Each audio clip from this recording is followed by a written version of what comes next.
2014 से 2026 तक सरकार ने हर विषय पे चर्चा की है, खुले मन से चर्चा की है और इस बार भी राष्ट्रपति अभिभाषण पर बहुत अच्छी चर्चा चल रही थी।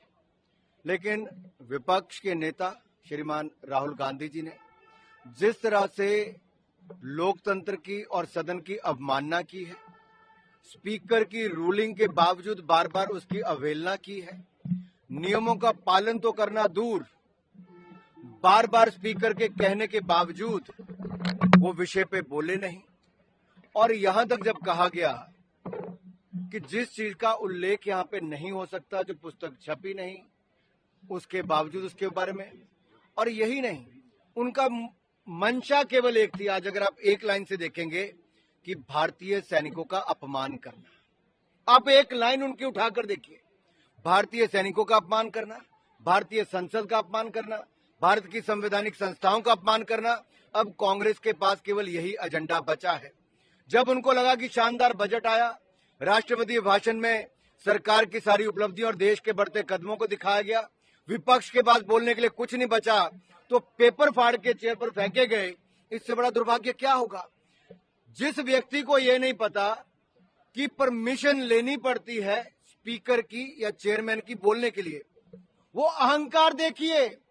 ये परिवार और एक पार्टी का अहंकार है जो सत्ता में रही, वो सत्ता का नशा है। जो कहते हैं मुझे परमिशन, इनके राहुल गांधी जी कहते हैं मुझे परमिशन लेनी पड़ेगी।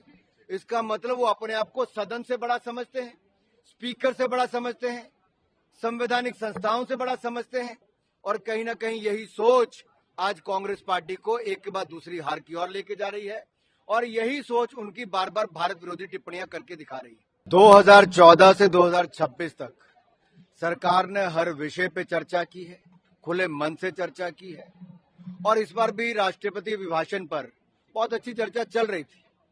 लेकिन विपक्ष के नेता श्रीमान राहुल गांधी जी ने जिस तरह से लोकतंत्र की और सदन की अवमानना की है, स्पीकर की रूलिंग के बावजूद बार बार उसकी अवहेलना की है, नियमों का पालन तो करना दूर, बार बार स्पीकर के कहने के बावजूद वो विषय पे बोले नहीं और यहां तक जब कहा गया कि जिस चीज का उल्लेख यहां पे नहीं हो सकता, जो पुस्तक छपी नहीं, उसके बावजूद उसके बारे में, और यही नहीं, उनका मंशा केवल एक थी। आज अगर आप एक लाइन से देखेंगे कि भारतीय सैनिकों का अपमान करना, आप एक लाइन उनकी उठाकर देखिए, भारतीय सैनिकों का अपमान करना, भारतीय संसद का अपमान करना, भारत की संवैधानिक संस्थाओं का अपमान करना।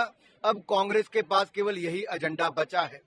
जब उनको लगा कि शानदार बजट आया, राष्ट्रपति भाषण में सरकार की सारी उपलब्धियों और देश के बढ़ते कदमों को दिखाया गया, विपक्ष के पास बोलने के लिए कुछ नहीं बचा, तो पेपर फाड़ के चेयर पर फेंके गए। इससे बड़ा दुर्भाग्य क्या होगा? जिस व्यक्ति को यह नहीं पता कि परमिशन लेनी पड़ती है स्पीकर की या चेयरमैन की बोलने के लिए, वो अहंकार देखिए।